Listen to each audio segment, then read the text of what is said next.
Hello the internet, my name's Laura, welcome back to my channel. Today I'm going to be doing something that's a little bit different. So I had to make a trip up to Maryland and I was at my husband's grandparents' house and they have this beautiful Japanese Acer tree in their yard that's, I don't know, probably 1,000,000 years old. It's not really that old, but it's pretty old. And I asked, and she said that I could take some cuttings from it. So I took cuttings. I had looked up online and saw that it was actually possible to propagate these trees from cuttings like this. I'd only glanced at it. I just took cuttings. I immediately stuck them in water, and they've been sucking down water. So I know, and they're doing really well.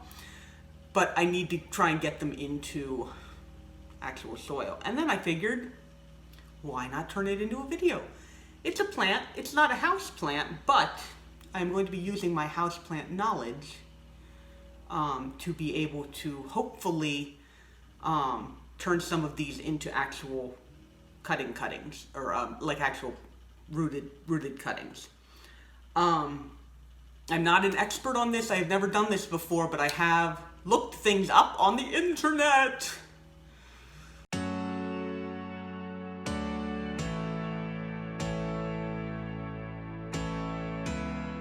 So I at least have some idea of what I'm doing. The first thing that I noticed when I actually started looking this up is that you're supposed to use much smaller cuttings than the cuttings that I got, which kind of makes sense because you don't want the whole plant to have to support like this whole big thing when it doesn't have any roots on it. So basically what it said was a 3 to 5 inch cutting. So probably like only the tip of this guy here, and then remove the lower leaves. You're gonna cut it at an angle. I'm not doing all this yet, I'm just explaining to you because I'm nervous and I don't want to do it yet. I'm supposed to cut it at an angle and then dip it in a rooting hormone. I didn't really want to go out and have to buy a rooting hormone because I didn't want to have to go out and buy a rooting hormone. So I looked up online. Apparently there are plenty of ways that you can make your own rooting hormones. The important thing apparently with rooting hormones is that it helps to stimulate growth and it inhibits like bacteria so that it doesn't rot. One of the ways that you can do this is with aloe vera slime. Mucus? What do you call it? Aloe vera pulp. So that's what I have here. It is covered. You will see why in a second. I'm going to insert this clip of my kind of making this. Okay, so I'm sticking this in the middle of the video because as I've said in the lead up, aloe vera can be used as a rooting hormone. I went and cut off a leaf from one of my aloe vera plants in order to come down and use it, and remembered that I cannot stand the smell of aloe vera. I didn't used to think that they smelled bad, and then at some point I cut one off and like it just, oh my god, it's so bad. So I'm gonna scrape it real quick, make the rooting hormone, and then put it not in this room. So I cut off the leaf. So you guys can see it's a fresh cutting. I just like literally just did it. And they said you're supposed to go in and scrape out. Maybe I should put this down a little bit so you guys can see. And then you're supposed to scrape out the inside jelly stuff from alongside the skin. So I'm just kind of using this knife, or I mean this side of the scissors, to go in and kind of scrape. And as you can kind of maybe see, the little gel is starting to come out. Oh my god, that smells bad. Okay, it's fine. It's fine.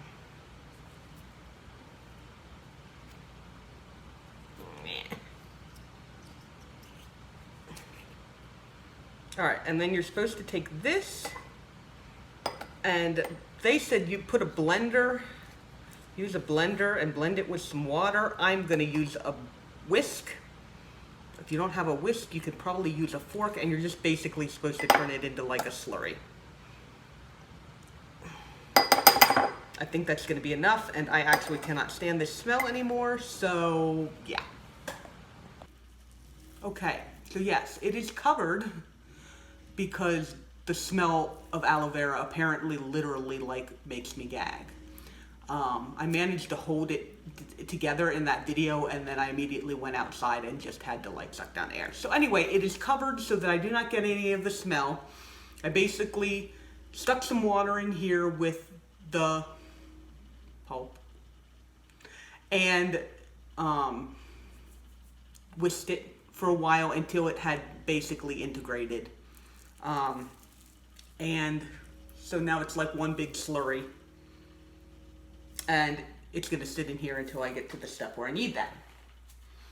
Okay, so cuttings, obviously the fresher the better. If you've got a plant like this that you want to cut, they say spring to early summer or kind of midsummer, but I figure it's okay. I took these cuttings 2 days ago, and like I said, I put them immediately into water. And as far as I can tell, the plant is doing great just sitting in the water. So, oh,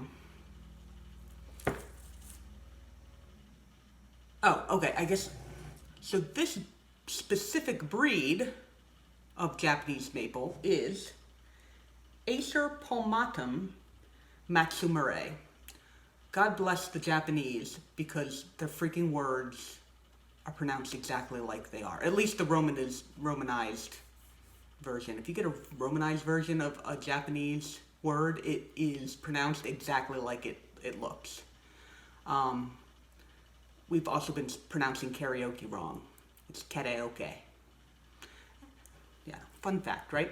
So anyway, this is that type. It has really a lot thinner, you can see, a lot thinner, like spiky leaves than the more maple looking type leaf. But I think it's really cool looking, so anyway. Okay, so we've got our plant. You want fresh cuttings, as fresh as possible. Growing mix. Basically, most of the places that I saw said peat moss and perlite. I don't have any peat moss, and so I looked into why peat moss. I was wondering if it was a pH thing. It is apparently you want really soft soil. You want soil that is not compact, because obviously the roots, like little baby roots, are going to be coming out, and you want that soil to be as easy for the roots to get into as possible. And so I have coconut coir. So coconut coir, perlite, they said 50-50 mix. Some places suggested sand, which I also have, so I'm going to do mostly coconut coir and perlite, and then I'm going to add some sand into my mix. So we're going to do that. Oh, I was going to get a container to do this in, and I didn't. Okay, let me find a container. I'll be right back. Okay, so I just rehydrated some coconut coir. So it's still a little moist. We're going to put 1, 2, 3.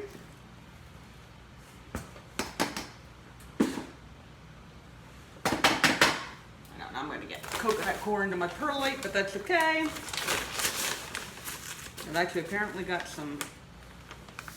already got some stuff in my perlite. Those are just red lava rocks, so they're not going to hurt anything.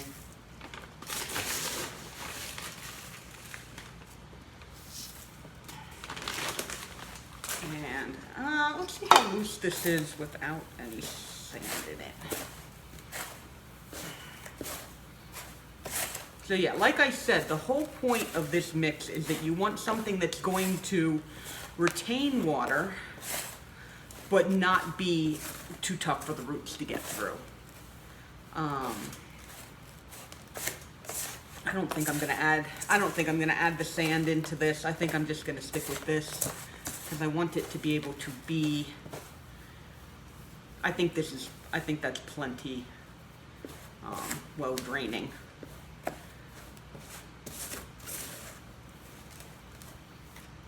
Okay, so there is my mix, 50-50 coconut core and perlite. And there's tiny little red lava rocks in there just because they were in my perlite, so.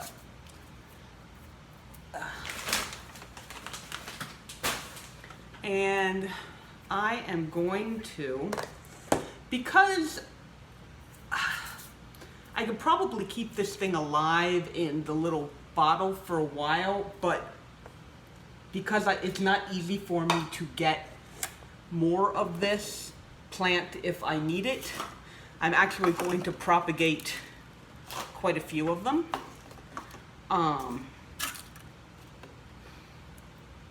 Or at least attempt to propagate quite a few of them, because then if some of them don't survive just because I have no idea what I'm doing, I still have a chance to get one that does, against all odds, survive. My camera is tilted. Ugh, okay.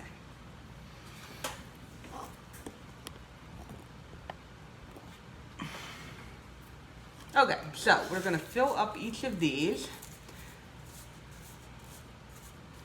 with the coconut core perlite mixture. These are all fairly, this is the biggest pot that I have, this green one. I didn't want it to be too big because, you know how you're not supposed to have the pot be huge for the roots, and also you're supposed to keep these, whenever you're trying to propagate something that is not a succulent, you tend to want as high a humidity as you can get, and so they say put it in a plastic bag, and if I get pots that are much bigger than that, I'm not gonna be able to fit them in plastic bags. So I have gotten my decently sized small pots, and then we're gonna see how this goes. So fill them all the way up like so. And then the soil is supposed to be moist, but not saturated. So I'm going to go and water these and get them a little more wet. They're a little bit wet, but not, I think, moist. I think they are too dry. Okay, so I was looking around for a tray to put sorry, I'm also cleaning while I'm talking.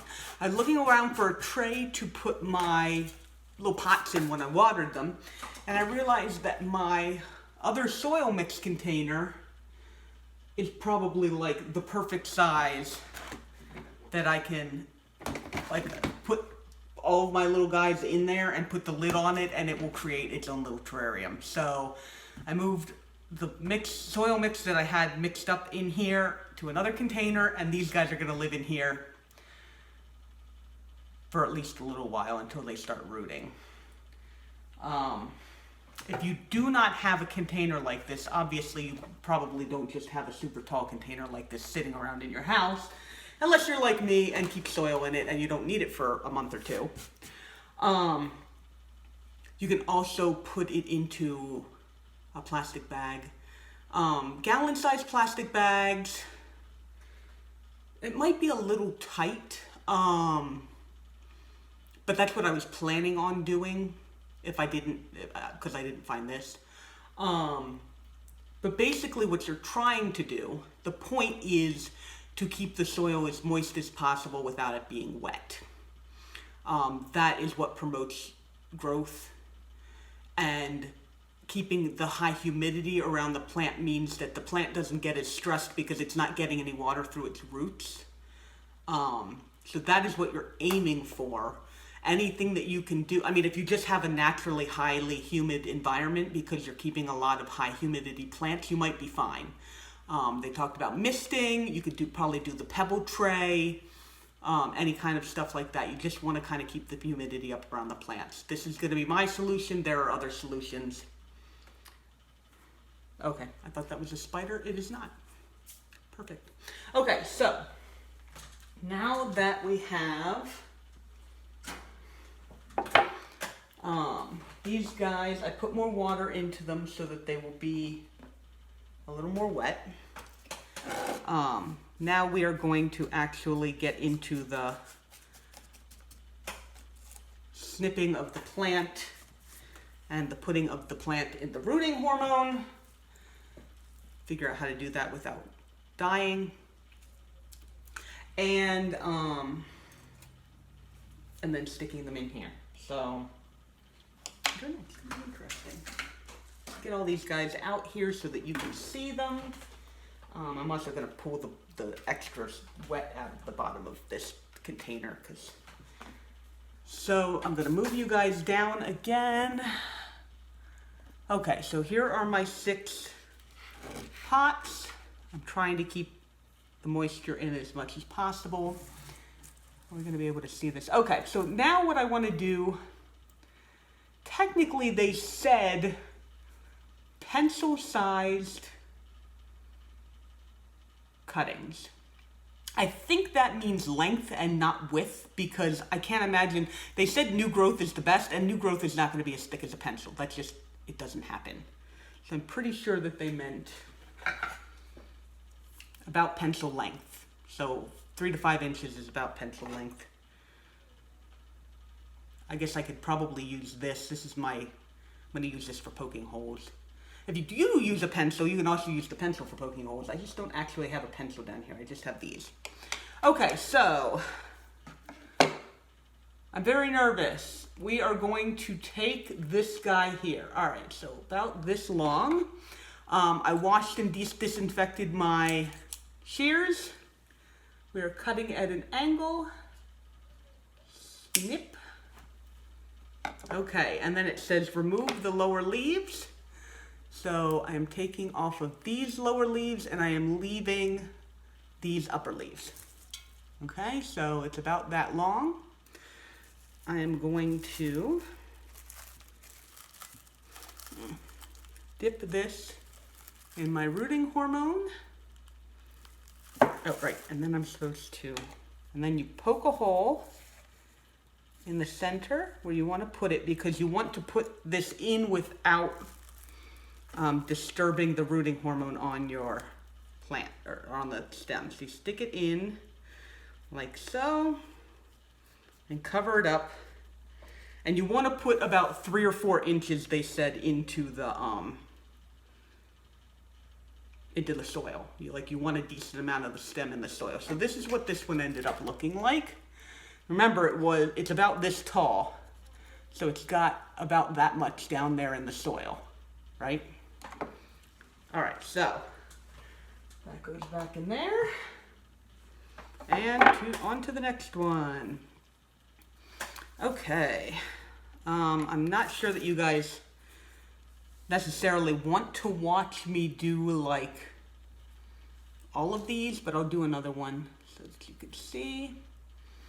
Okay, so we're gonna take this, and obviously this is a guesstimate, but apparently this the curve there is kind of important. So you want to have, and you want to have leaves at the top. Like there's got to be some way for it to get anything. I'm forgetting to poke my hole before I put this in the rooting hormone. Okay, there we go. In the rooting hormone, in the pot. Okay. And I'm also going to have to position these so that the leaves are not touching the side, because I think they don't like that, because there's going to be condensation on the side of the thing. Okay, so I'm going to go ahead and do the rest of these, and then I will be back. Okay, so now I have all of my plants in here.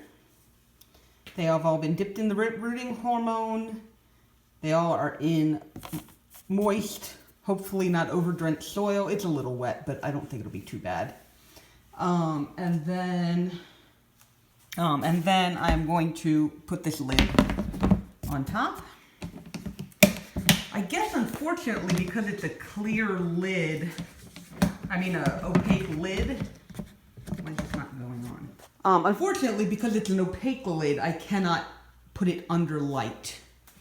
The light is going to have to come in from the side, so I'm probably going to put it over here by the window so that it gets, because it's not going to get light from the top over there anyway. I just have to clean up a little bit. As you can see, a little messy. Woo. By the way, for those who are wondering, my Nanook is looking great. Those are all rooted. I'm going to have to pop them up pretty soon. Anyway, but here's this. We should be getting, the humidity will start building up in there. And that will keep them nice and humid. And then I just have to keep checking on them and, I don't know, making sure that they do what they're supposed to do. I still have a lot of the plant left. So I'm probably going to leave that in water as long as I can. That way, if something happens to these, if I know why at least, I'll still have those to try again, I guess is the end to that phrase. So, if you found this video interesting, please like this video. If you'd like to stick around and see if I am going to be successful at my experiment, then please subscribe. And thank you so much for spending some of your very valuable time with me today. I will see you guys all in the next video. All right, bye-bye.